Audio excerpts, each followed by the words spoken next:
Canada's new Prime Minister, Justin Trudeau, with his wife, Sophie, just about to address the euphoric crowd. The Prime Minister promised that his deficit would be tiny, temporary, and $10 billion.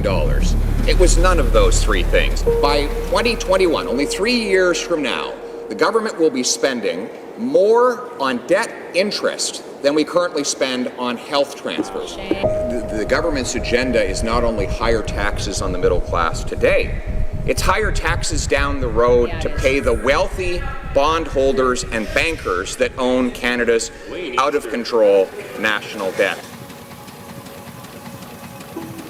Did we learn nothing from what just happened?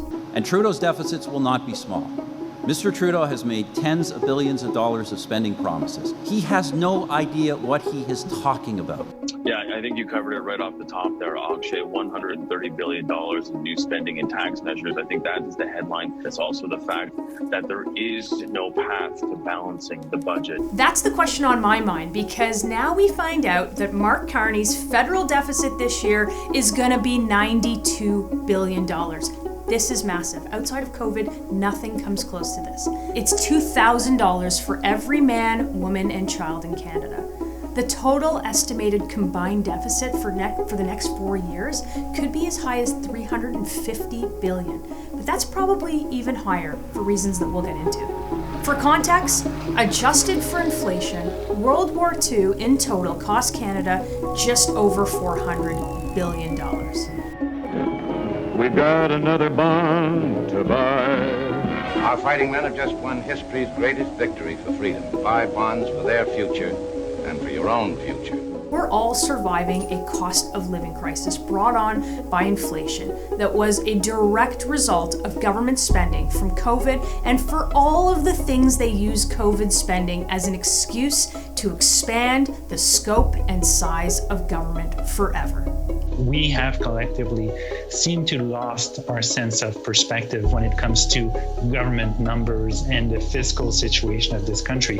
When we're talking about a deficit that could hit $250 billion, anybody who told me that in January or February, I would have thought I was smoking something very strong. But now it's almost an accepted fact, and the government keeps on announcing additional spending measures.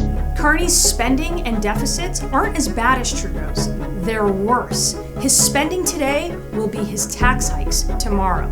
Did we learn nothing from what just happened? Did we learn absolutely nothing from COVID and the buckets of money that the Liberals spent claiming that Canadians needed them in every facet of their lives, all while nothing got better? I, Mark Carney, do swear that I will be faithful and bear true allegiance to His Majesty, King Charles III, King of Canada. Because the Liberal government is doing the exact same things again. We need to talk about the consequences of this spending. Because if Mark Carney gets away with this is the kind of spending that will be normalized, and that every Canadian will pay the price until we're all just broke.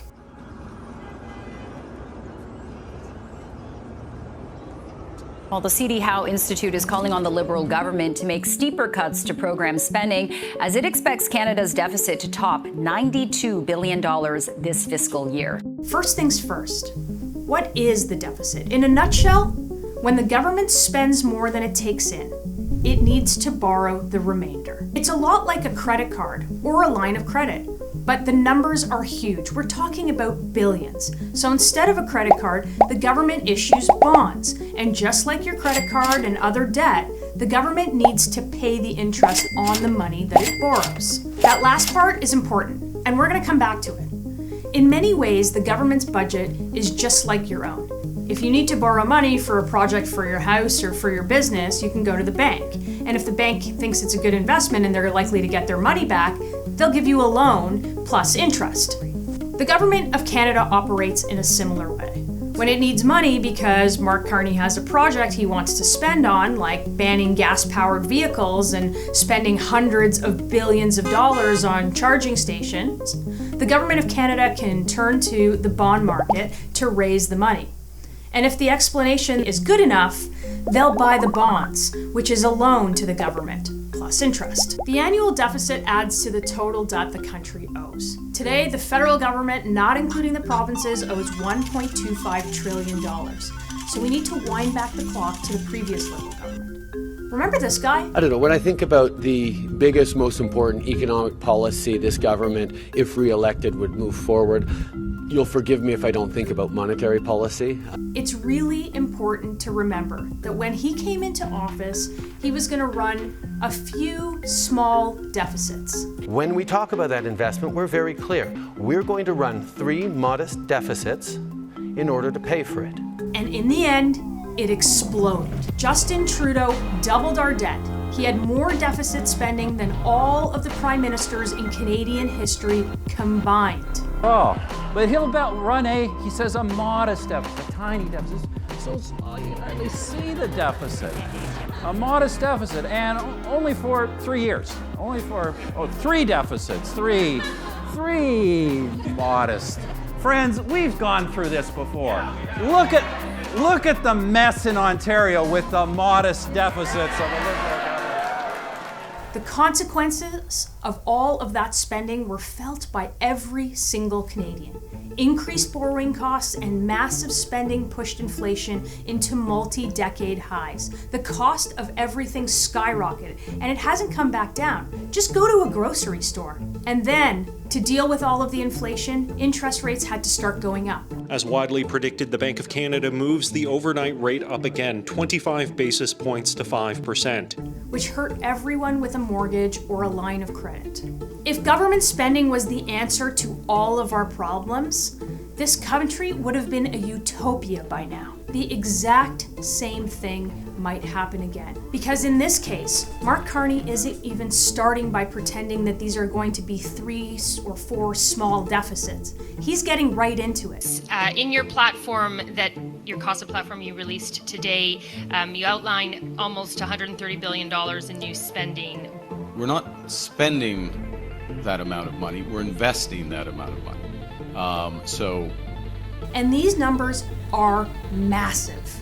Nonpartisan projections show that Canada's deficit just this year is going to be $92 billion. Not the budget, just the part that we have to borrow.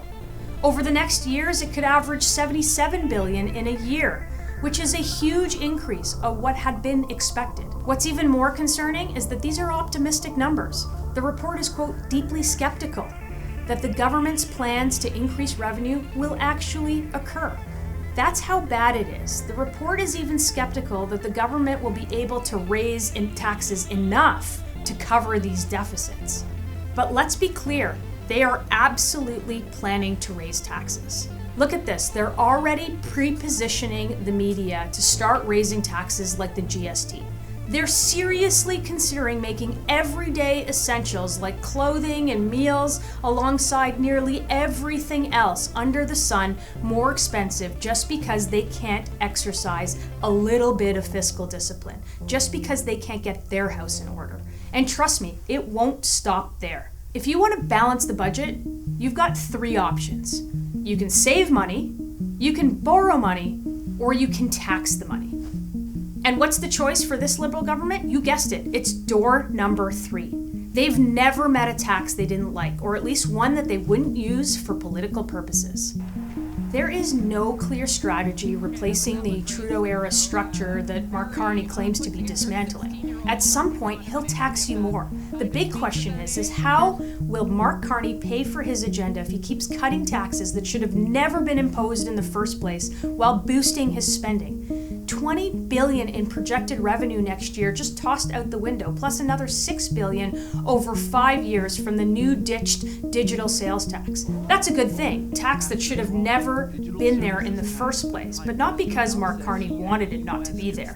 His explanation for the spectacular backpedal, apparently, the tax was never meant to happen. It was just a, quote, bargaining chip. We have to be clear. It's part of a bigger negotiation. It's something that we expected in the broader sense that would be part of a final deal. It's very simple. Prime Minister Carney in Canada caved to President Trump in the United States of America. It was a mistake for Canada to vow to implement that tax that would have hurt our tech companies here in the United States. This isn't bold leadership, it's improvisation disguised as strategy. If the government can't raise enough money from the bond purchases or tax increase, they will print more money. If the market won't buy the government bonds, they could have a similar arrangement where the Bank of Canada steps in to buy bonds back. They've done it before. You remember, during COVID. That's what caused the inflation that made everything from groceries to homes more unaffordable. This will drive up the cost of borrowing for every Canadian, which will inevitably increase interest rates.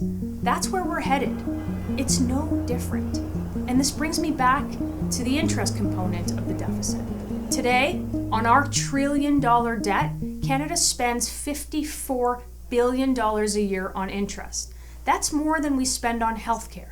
And if Mark Carney adds another third of $1 trillion or more to the national debt over the next 4 years, the amount we spend on interest is going to skyrocket.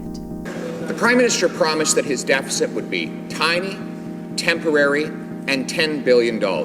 It was none of those three things. By 2021, only 3 years from now, the government will be spending more on debt interest than we currently spend on health transfers. That's higher taxes in exchange for absolutely nothing. The government's agenda is not only higher taxes on the middle class today, it's higher taxes down the road to pay the wealthy bondholders and bankers that own Canada's out-of-control national debt. Without actual fiscal discipline, interest will continue to consume a larger and larger portion of the federal budget. And without fiscal discipline, there won't be money for things like healthcare and old age security or all of the programs that the government runs. All that future generations will be doing is paying off that debt. How is that fair?